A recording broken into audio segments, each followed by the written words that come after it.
En este video queremos hacer un recuento de historias y leyendas del Salvador, haciendo énfasis en uno de los capítulos más oscuros y complejos que ha vivido este país: el origen de las pandillas, los años de violencia que marcaron a generaciones enteras y la transformación que está viviendo actualmente. Durante mucho tiempo El Salvador fue conocido internacionalmente por las noticias de asesinatos, extorsiones y barrios enteros que eran controlados por grupos criminales. Pero detrás de toda esa violencia existe una historia mucho más profunda que mezcla guerra civil, pobreza, deportaciones, errores políticos y una sociedad que poco a poco terminó atrapada en una realidad extremadamente dura. Por eso hoy queremos recorrer lugares, escuchar testimonios reales y conocer de boca de los propios salvadoreños cómo se vivieron aquellos años que cambiaron para siempre la historia de este país. Mi nombre es Jessie y hoy te voy a contar algunas de las historias más impactantes, polémicas y humanas que existen en El Salvador.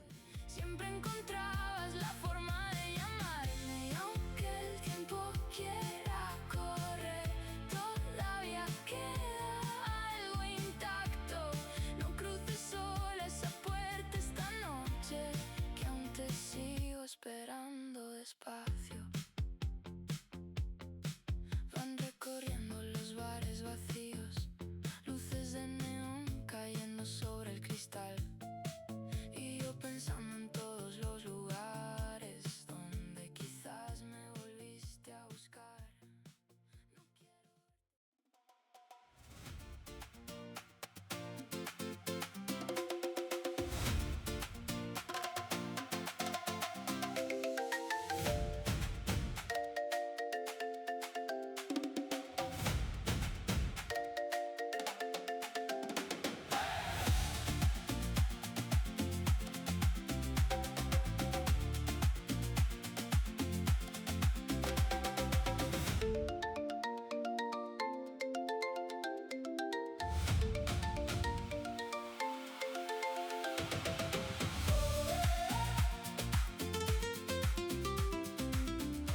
Aquí existe una historia bien curiosa, y es que en un momento determinado se creía que la Atlántida podía estar precisamente en esta región.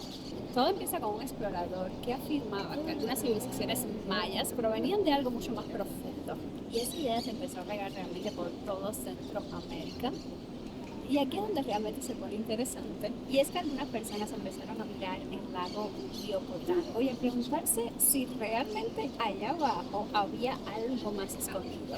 Realmente nunca se encontró nada que lo confirme. Fue básicamente una teoría que existió en su momento, pero cuando ves un lago así formado por una explosión tan brutal, realmente pues llama a la imaginación, a crearse algunas fantasías y teorías tan increíbles como que la Atlántida, quizás una civilización perdida en el mar, podía pues justamente encontrarse ahí.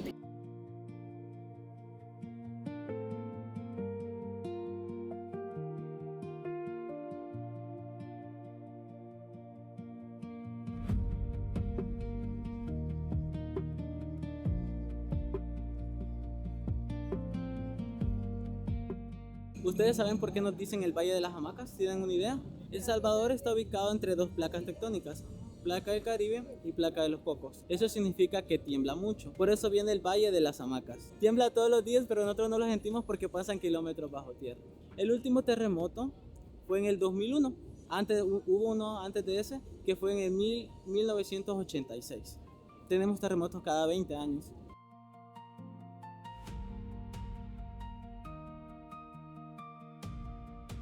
Un dato interesante, así muy chiquito, es que este edificio de acá data de 1885 y acá en la segunda planta se encuentra el bar billar más antiguo de San Salvador. Ahí lo que podemos encontrar pues son las cervezas nacionales, el ron nacional y el tequila nacional. El aguardiente y el ron nosotros lo creamos a base del extracto de azúcar.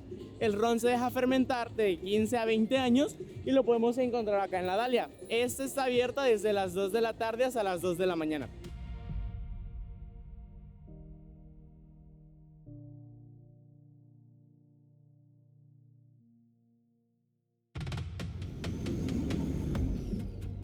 Ahora vamos a entrar a la iglesia del Rosario, una iglesia que fue incendiada y destruida completamente en su momento, pero que la reconstruyeron con un estilo brutalista increíble y que realmente hoy es una pieza de arte por dentro Déjenme mostrarles pues, rápidamente cómo luce y la historia tan linda que tiene.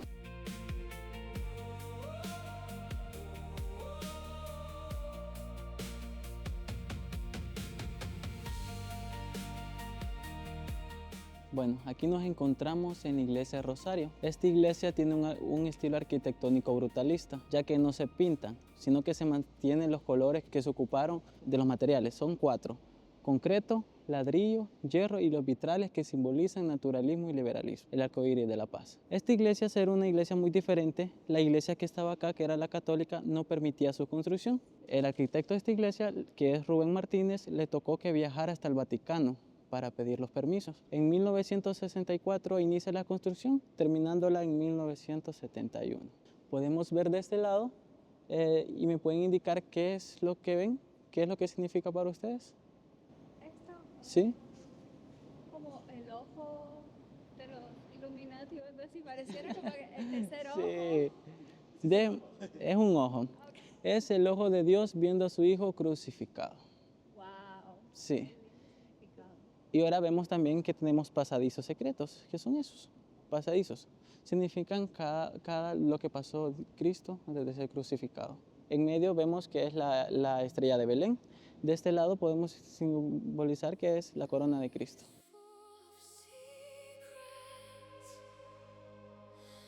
And every soul must walk alone.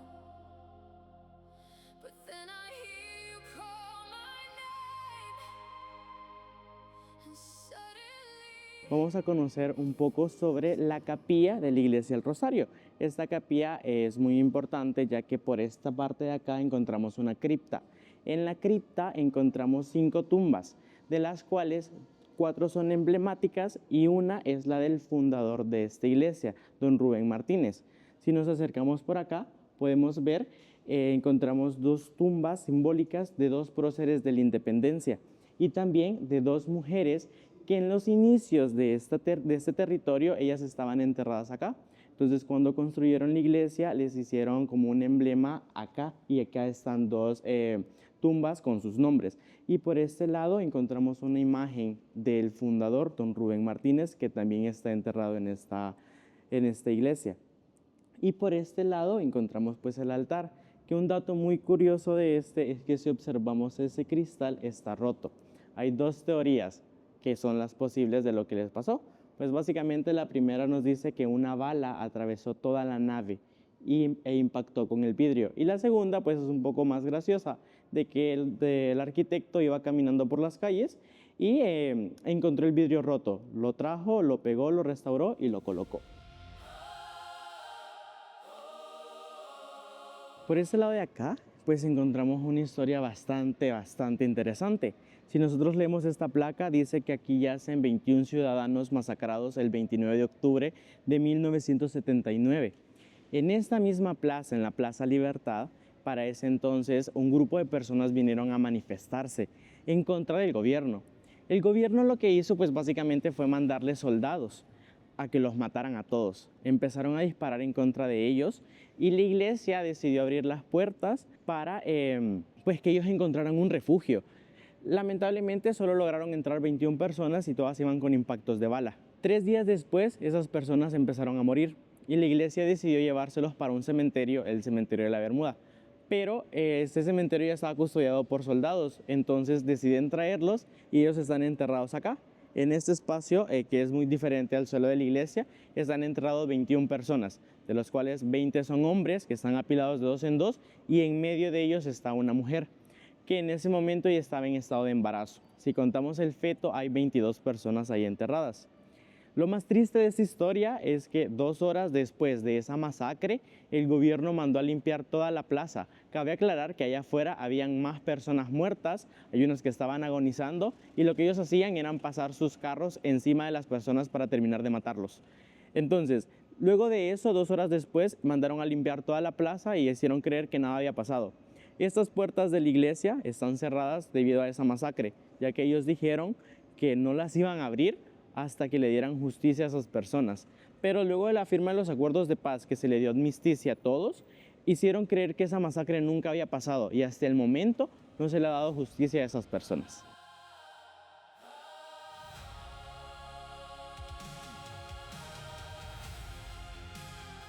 Este es el mausoleo de Monseñor Óscar Arnulfo Romero y Galdames, el Santo de América o el Santo del Salvador.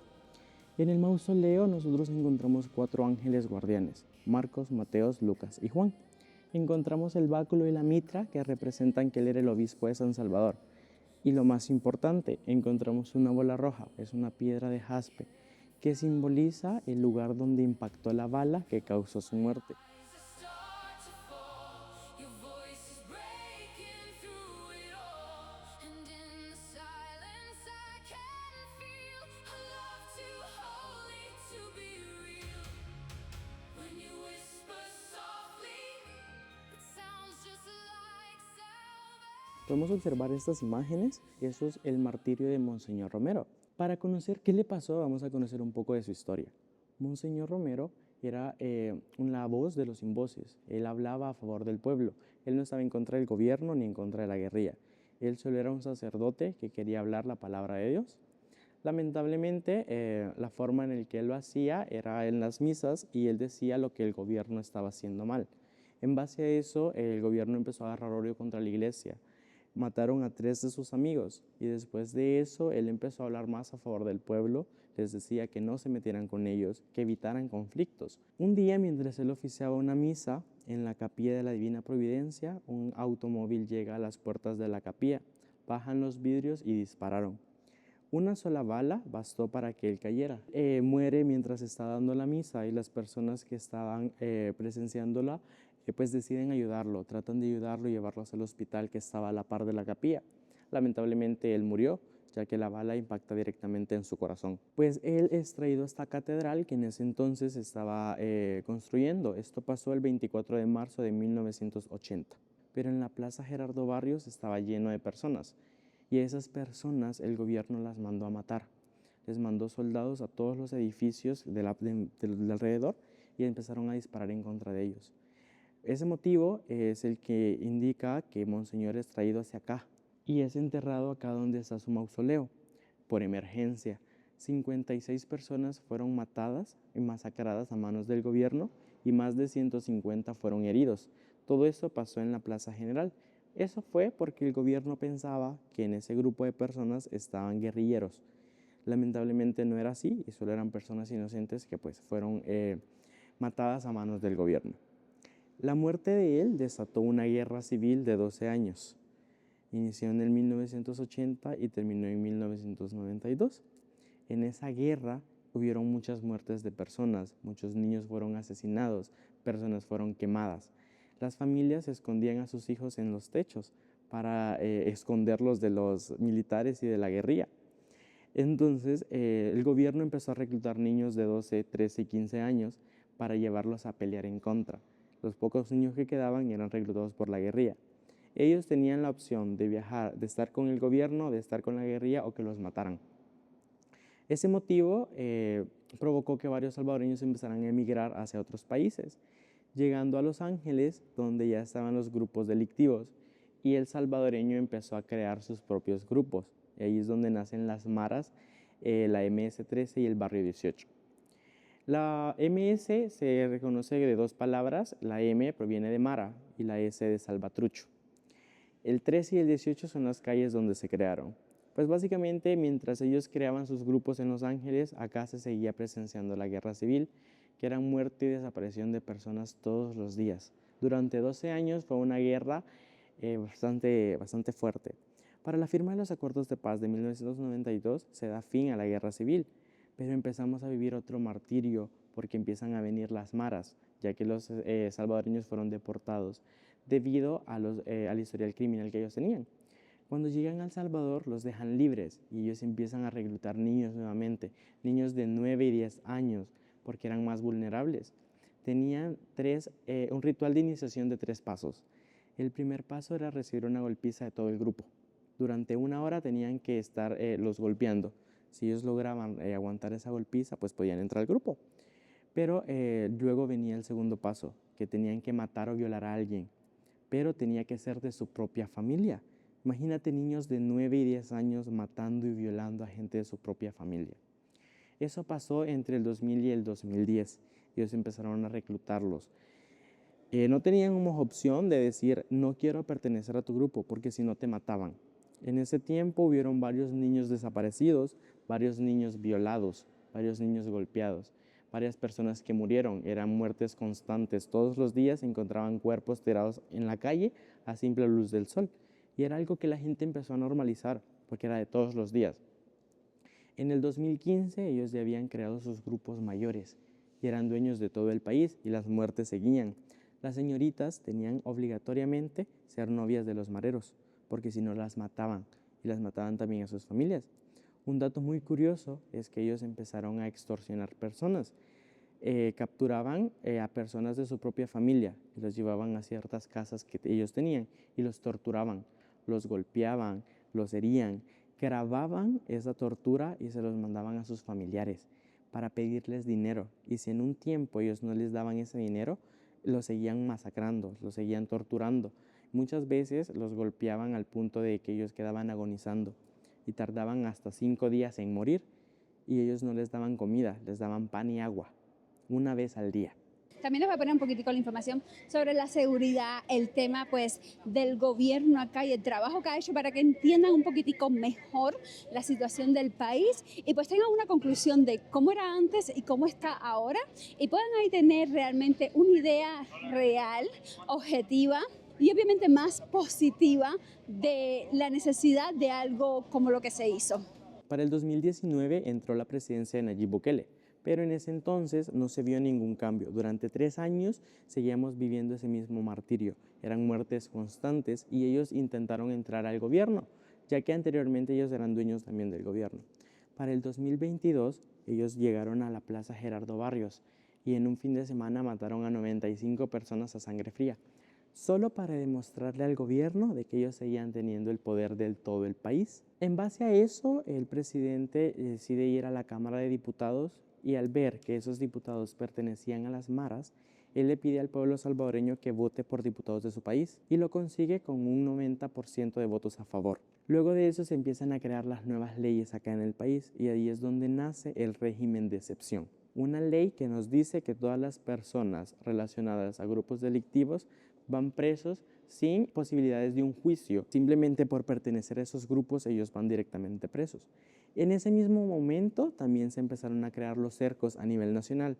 Esos cercos básicamente rodeaban o cerraban todos los pueblos más peligrosos del país y empezaron a capturar a los mareros. En un fin de semana, en el primer cerco, capturaron 155 pandilleros y ellos eran enviados a las diferentes cárceles del país, ya que entre el 2022 y 2023 se estaba creando el CECOT, el Centro de Confinamiento Antiterrorismo. Ese se encuentra ubicado en San Vicente, en una zona baldía, donde no hay civilización cerca, no hay comunidades cercas. Y todas las cuadras están custodiadas por soldados y policías. Es una cárcel que está completamente cerrada y no tiene acceso a la luz del sol.